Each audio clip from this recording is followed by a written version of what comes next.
This is CTV News with Nafisa Karim. To operate this route for a number of years. We probably would have started earlier if it wasn't for the geopolitical tension between the U.S. and Canadian federal government. For island travelers to the U.S., why Harbour Air says now is the right time for its new route. Disappointing. It's not shocking because people will go out in stand-up paddle boards or even kayaks and they aren't prepared.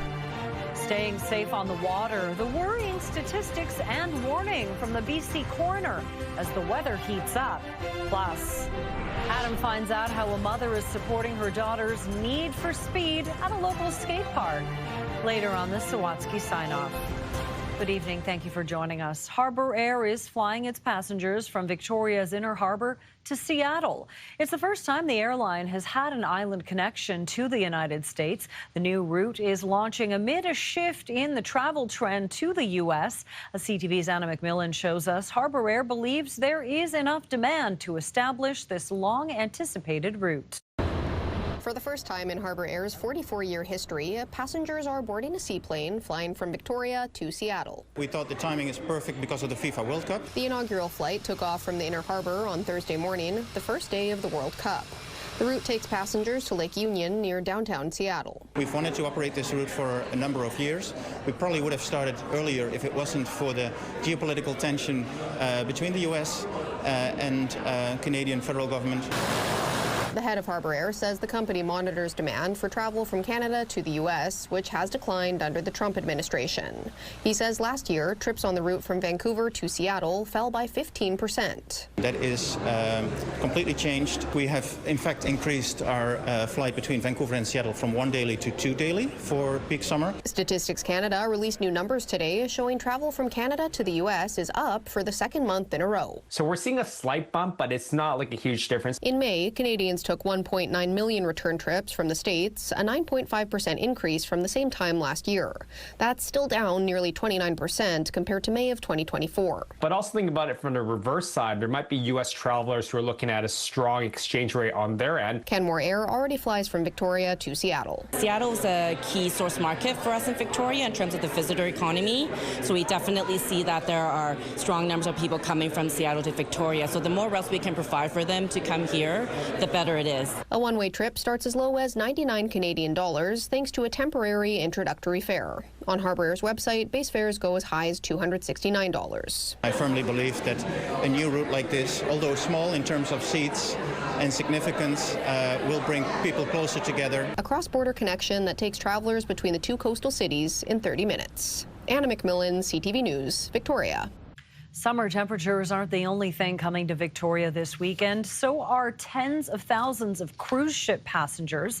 More than 26,000 passengers from 7 ships will descend on downtown. The busiest day is Friday, with 3 vessels bringing nearly 10,000 tourists to BC's capital.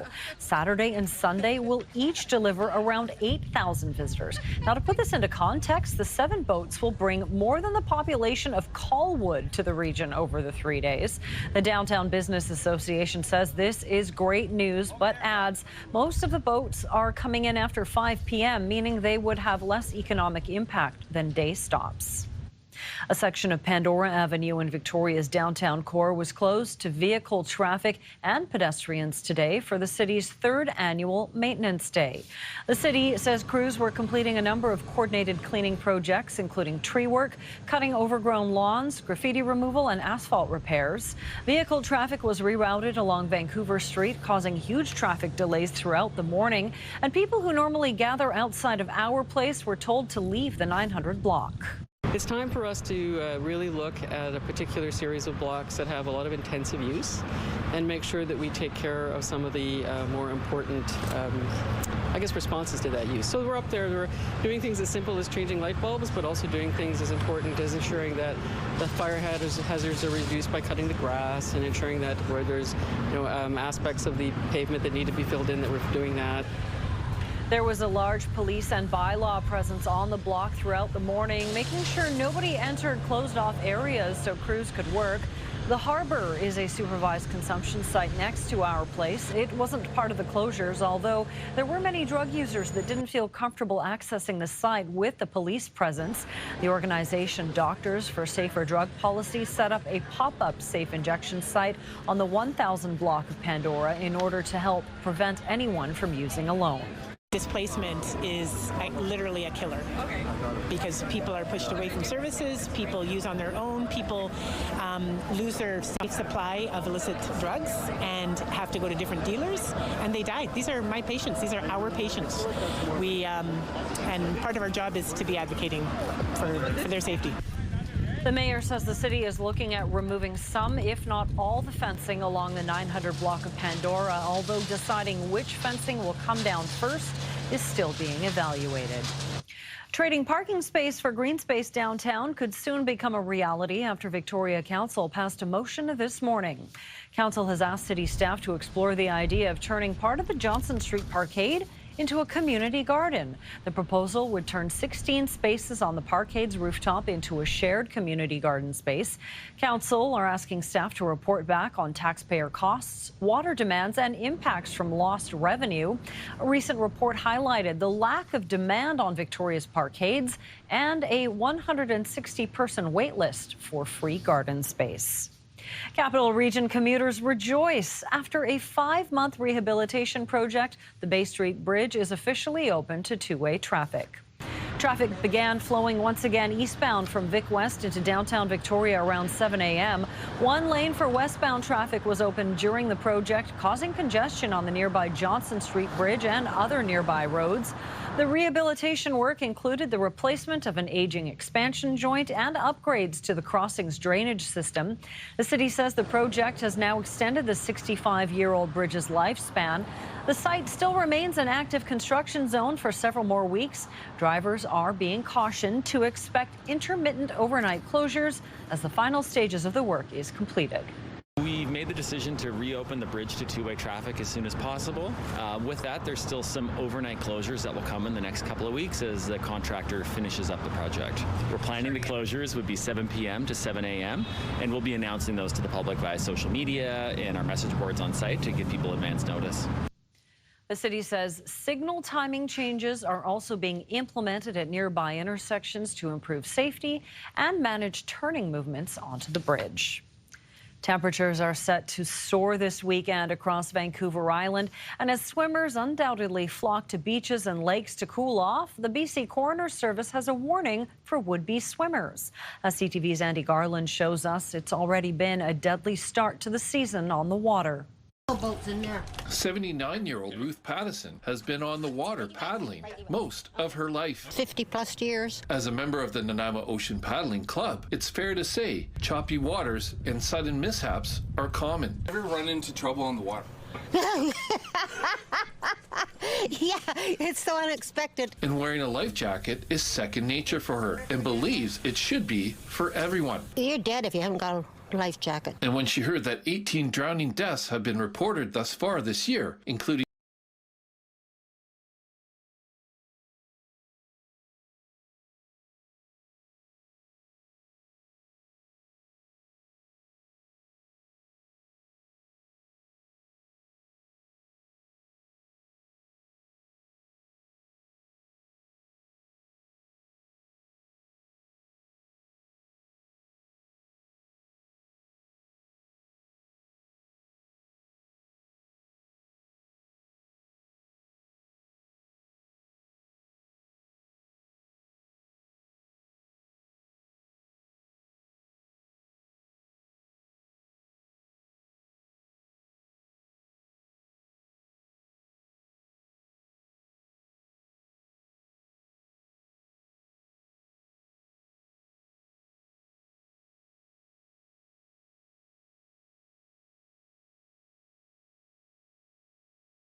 Well, Josh, not quite summer yet, but it's going to feel like it pretty soon.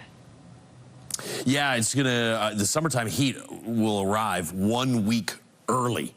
This weekend, we've got temperatures up around 30 degrees or into the 30s for a lot of the island. And of course, it's next weekend, Sunday, the 21st, that we officially get the start of summer. 19 degrees in Victoria right now. As we mentioned before the break, that's the daytime high so far. Comox, Nanaimo, Port Alberni, all hitting 20 today. You're going to see some extreme heat through inland areas, as well as mainly sunny skies for the next couple of days. And here's the feature behind both the heat and the clear skies.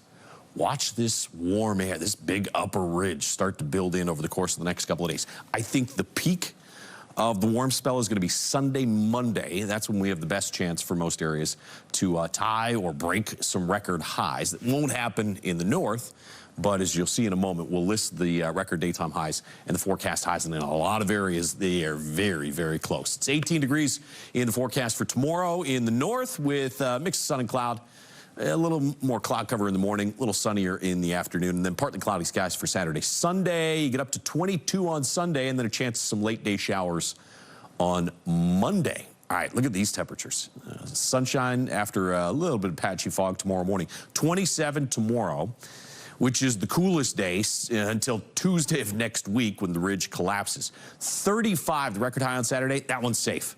But 31 is 10 degrees above average. And it looks like Sunday, Monday have a very good chance at setting new record highs in Port Alberni. 19 degrees and mainly sunny out on the west coast. Low to mid-20s with sunshine Saturday, Sunday, Monday. Temperatures way above average even into Tuesday, Wednesday of next week. 16 is the average daytime high.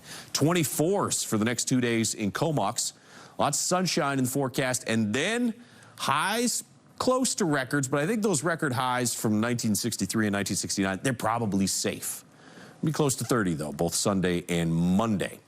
23 and 24 with sunshine in Nanaimo. The records for Sunday, Monday are 30 and 32.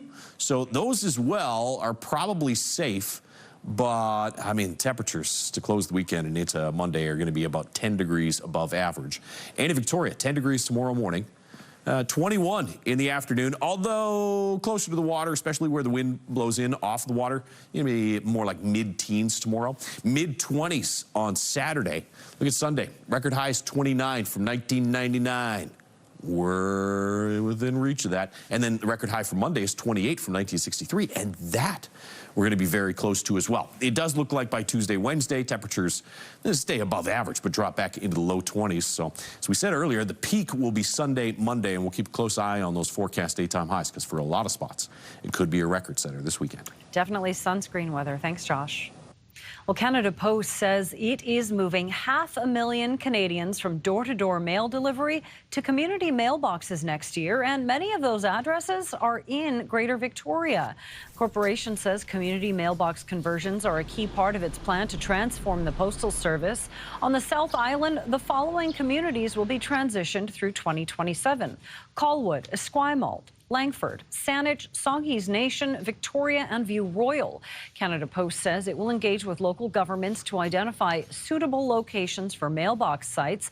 For those with accessibility challenges, there is a program to make accommodations, including adding braille, sliding trays, and door-to-door delivery if needed.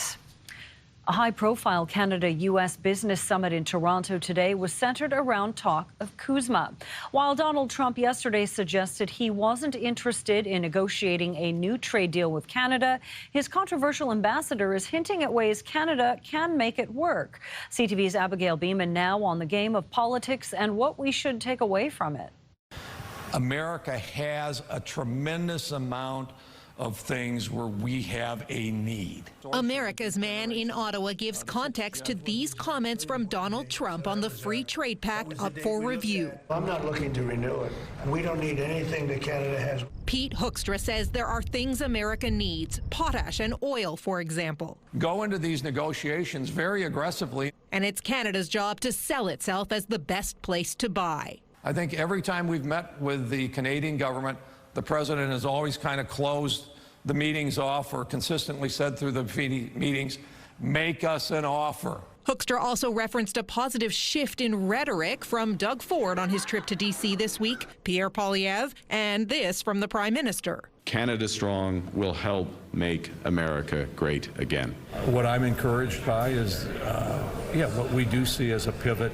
As an investor, as someone who's spent most of his career allocating capital, uncertainty sucks. Canada's rarely heard from ambassador said America first doesn't mean America alone. I think we need to continually remind Americans of the importance of Canada to the United States. We're not good at that, always. I'm optimistic. While the minister responsible remains hopeful about a 16-year deal extension. I try and demystify this July 1st deadline. Right. It's not a cliff that everybody goes hurtling off. LeBlanc said he spoke with U.S. Commerce Secretary Howard Lutnick this week and will see Trade Representative Jameson Greer at the G7 next week. He described conversations as constructive with a need to move forward. Abigail Beeman, CTV News, Ottawa. Coming up, need for speed. Adam finds out how a West Shore mom is helping her daughter overcome adversity at the skate park. Next on the Sawatsky Sign-Off.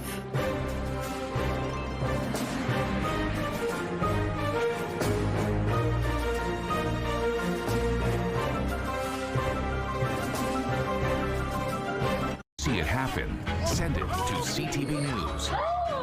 Text 10400. From your screen to ours. Text 10400.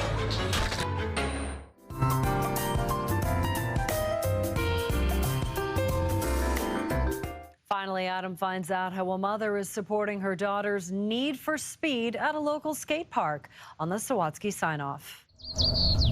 When she first showed her daughter videos from her skateboarding past, Nikki Perrian wasn't surprised by Sophia's reaction. She can say some words and say, "Mom, try," "Mom, ta."